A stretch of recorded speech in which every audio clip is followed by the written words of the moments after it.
Hi, this is Senator Bates. I'm happy to report today that the Maryland Senate unanimously passed the governor's budget. It was tweaked a little bit, but our governor set the parameters for the budget, and he determined that we would live within our means, which we are doing for the first time that I can remember, and I used to serve on a budget committee. Solvency, growth, stability, these are fairness or goals that we have in our budget, and the governor did that without tax increases. And he also did it without using debt to balance the budget. So this is a really improvement over the last 8 years. The big drivers of our budget, and as you can see from this chart, we show the structural deficit. You hear about that frequently. And that's because some of the items in our budget continue to drive the increased costs in the budget. The governor had a plan that would level it out. The legislature passed one that was a little bit less than what the governor had planned for the out years, but it still helps with our structural deficit. We go about 75% of the way to a structural deficit. The drivers of that structural deficit are things like Medicaid and education, things that we support. But in addition to it, it is our pensions, the continuing cost of our pensions, and debt service. Those are the two factors I'd like to talk about a little bit today. First of all, the pensions. Because we were behind in our pension contributions, we passed pension reform back in 2011.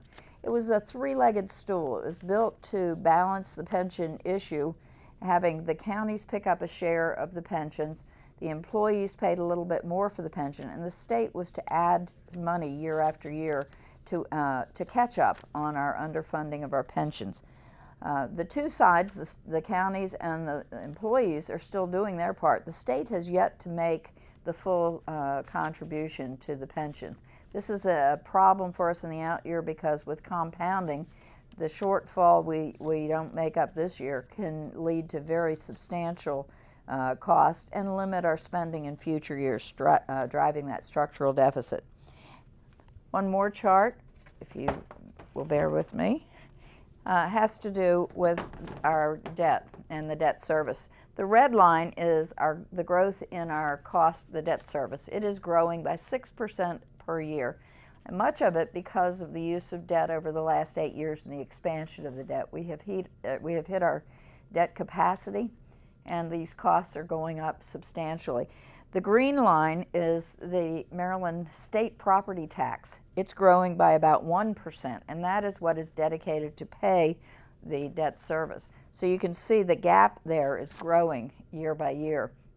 This is another driver of the costs into the future of our structural deficit. We still need to get that under control. Hopefully by spending, by borrowing less, we can get that under control, but it's going to be a substantial problem for the next several years. These are the concerns we had. However, we're making some differences. We're making some improvements to the budget, and for that reason, I was really pleased that we had a unanimous vote on both the budget and the budget reconciliation bill this year.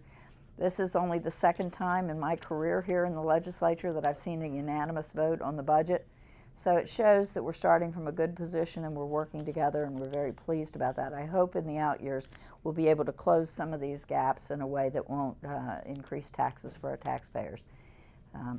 Happy to share some more detail with you, but this is enough for today. I could get into the weeds, but it isn't too exciting. So just suffice it to know we still have some structural balances we need to work on, and hopefully we'll get those done in the next few years.